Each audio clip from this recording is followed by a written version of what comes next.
တကယ်လို့ကိုအနေမှာ WeChat ကောက်တစ်ကောက်မဖောက်တတ်ဘူးဆိုရင်ကျွန်တော်တို့ဒီချက်လိုက်ပါကြည့်ရှုအောင်ပါနော်ဆိုတော့ပထမအဆုံးအနေနဲ့ကျွန်တော်တို့ Gmail အကောက်အသစ်တစ်ကောက်ဖောက်ပါမယ်ဆိုတော့နာမည်လေးလိုအပ်ပါမယ်ကျွန်တော် Apple ဆိုမှနာမည်ပြီးတယ်ပြီးတော့ပြီဆိုရင်ကျွန်တော်တို့ခုနှစ်လေးရွေးပေးမယ်ပေါ့နော်ပြီးယောက်ျားမိန်းမရွေးမယ် Okay ပြီးတော့ရင်ကျွန်တော်တို့ user name လေးထည့် password လေးထည့်မယ်ပေါ့နော် Okay ပြီးတော့ next ကိုရွေးလိုက်ပါ Okay I agree Okay ရရမယ်ပေါ့နော် Gmail ကောက်တစ်ကောက်ရတော့ပါပြီဒီလိုကိုကနေမှာ WeChat software မတွင်းရသေးဘူးဆိုရင် install ဆွဲရမှာပေါ့နော် Play Store ထဲမှာကျွန်တော်ကတော့ install ဆွဲပြီးသားပဲအရင်အကောက်ဟောင်းကိုမှကျွန်တော်အနေနဲ့ clear data ချပြီးမှပြန်မှနောက်တစ်ကောက်ပြန်မှအစားထိုးဖောက်မှာပေါ့နော်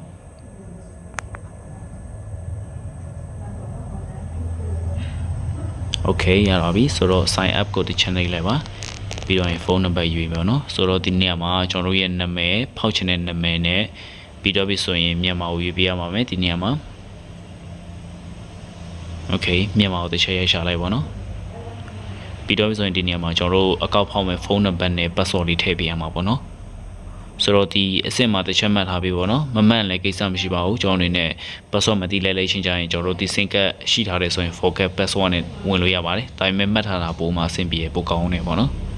Okay ပြီးတော့ရင်အစိမ်းရောင်လေးကိုတစ်ချက်နှိပ်လိုက်ပါ Okay ပြီးတော့ရင်ခဏလေးစောင့်မေးပေါ့နော်သူ့အနေနဲ့ပြေးပြီဆိုရင်ကျွန်တော်အနေနဲ့အောက်ဆုံးလေးကိုတစ်ချက်ဆွဲပေးပါဆွဲချပြီးတော့ပြီဆိုရင် mention နှိပ်ပြီးတော့ next ကိုရွေးလိုက်ပါ Okay ဒီနေရာမှာရောက်လာရင်ခဏလေးစောင့်မေးပေါ့နော်ပြီးရင် start ကိုနှိပ်လိုက်ပါ start ကိုနှိပ်လိုက်ပြီဆိုရင်ဒီလိုလေးပေါ်လာတယ်အဲ့နောက်မှာကျွန်တော်တို့သူရွေးခိုင်းတဲ့ cherry ပေါ့နော် cherry ပင်လေးတစ်ချက်ရွေးမှ okay လို့ Okay ဒီနေရာမှာကျွန်တော်တို့ Gmail ခဏတော့ငါဖောက်ထားတဲ့ Gmail အကောင့်လေးထည့်ပေးရမှာပေါ့နော်ဆိုတော့တကယ်လို့ကိုကနေမှမမိဘူးဆိုရင်ပြန်မှကြည့်လို့ရပါတယ် Okay ဒီလိုလေးကြည့်လို့ရတယ်ပေါ့နော်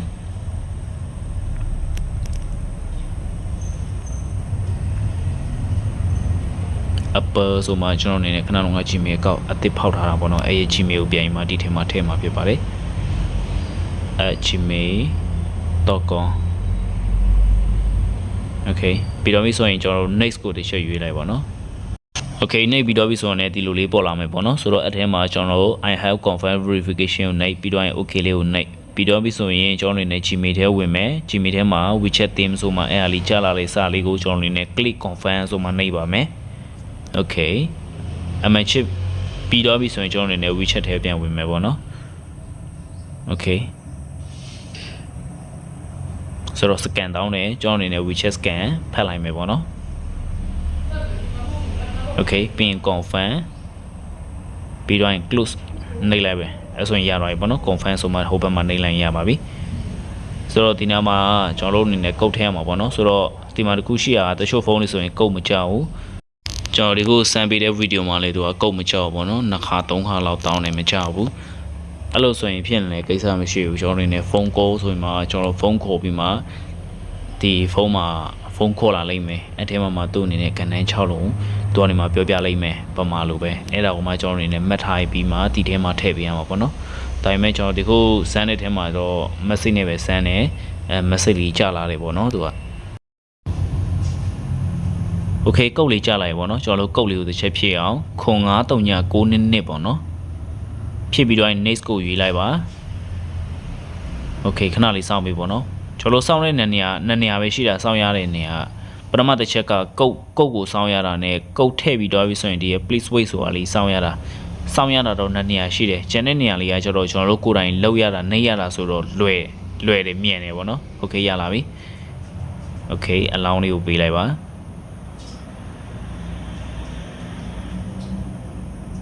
Okay အလောင်းကိုထပ်ပေးလိုက်ပါပြီးအမှန်ချစ်ပေါ့နော် Okay ဆိုတော့ကျွန်တော်တို့အနေနဲ့ WeChat အကောင့်တစ်ကောက်ရရပြီပေါ့နော်ဒီနေ့ကျွန်တော် WeChat အကောင့်ဖောက်တာကကျွန်တော်တို့ရှိပြီးသားဖုန်းနံပါတ်နဲ့ပဲ Gmail တော့အကောင့်တစ်ဖောက်လိုက်တယ်ပေါ့နော်ပြီးတော့ပြီဆိုရင် friend အကူညီနေတဲ့ကကျွန်တော်အနေနဲ့ scan တကူရှာလိုက်တယ်အဲ့အနေပါပဲရပါတယ်ဗီဒီယိုကိုအဆုံးထိကြည့်ပြီးတဲ့အတွက်ကျေးဇူးပါသိချင်တဲ့အကြောင်းအရာများ comment မှာရေးခဲ့ပါနောက်ဗီဒီယိုမှာပြန်တွေ့ပါမယ်